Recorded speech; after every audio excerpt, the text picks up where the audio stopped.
السلام علیکم ورحمۃ اللہ وبرکاتہ۔ ایک معجز شخص نے اپنا ایک یادگار واقعہ سناتے ہوئے بتایا، ایک دفعہ میں قافلے کے ساتھ سفر کر رہا تھا۔ ہمارا قافلہ اس وقت جنگل بیابان میں سے گزر رہا تھا۔ میں قافلے کی طرف سے غافل ہو گیا اور راستہ بھول کر کہیں اور جا نکلا۔ جب میں اصل راستے سے بھٹک کر کافی دور نکل گیا تو مجھے اپنی غلطی کا احساس ہوا۔ چنانچہ میں نے اپنی سواری روکی اور پریشانی کے عالم میں راستہ تلاش کرنے لگا۔ اسی تگ و دو میں مجھے 3 دن گزر گئے مگر راستہ نہ ملا۔ اب تو بھوک اور پیاس کی شدت اور قافلے سے بچھڑ جانے کے غم سے میں نڈھال ہو گیا تھا۔ پھر آہستہ آہستہ میں اپنی زندگی سے مایوس ہونے لگا، کیونکہ وہاں مجھے 3 دنوں میں کوئی بندہ بشر نہ ملا اور نہ ہی کسی کے ملنے کے آثار پیدا ہوئے۔ میں اسی پریشانی کے عالم میں مارا پھر رہا تھا کہ اچانک ایک جگہ مجھے کسی انسان کے پاؤں کے نشانات مل گئے۔ مجھے زندگی کی ایک موہوم سی امید نظر آنے لگی۔ میں نے بلا سوچے سمجھے ان قدموں کے نشانات کے پیچھے چلنا شروع کر دیا۔ قدموں کے وہ نشانات مجھے کافی دور ریت کے ایک ٹیلے کے پاس لے گئے جس پر ایک خیمہ سا لگا ہوا تھا۔ میں جھجکے بنا اس میں داخل ہو گیا۔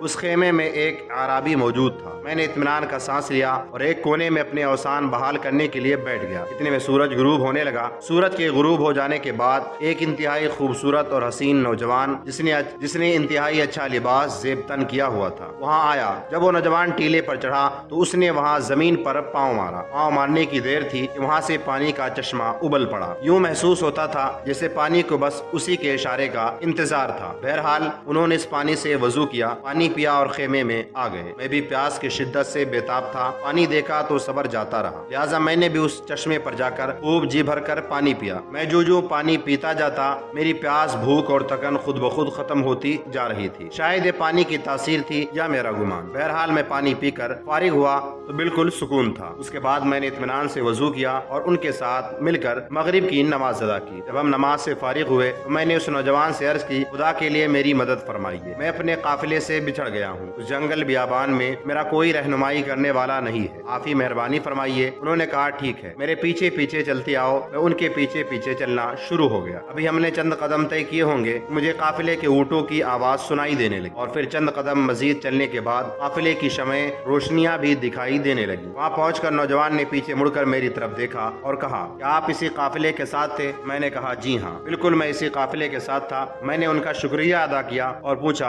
آپ کو خدا کا واسطہ جاتے وقت آپ مجھے اتنا تو بتاتے جائیں کہ آپ کون ہیں؟ انہوں نے مسکرا کر میری طرف دیکھا اور فرمایا، میں حضرت حسین ابن علی رضی اللہ تعالی عنہما کی اولاد میں سے ہوں اور میرا نام زین العابدین ہے رضی اللہ تعالی عنہ۔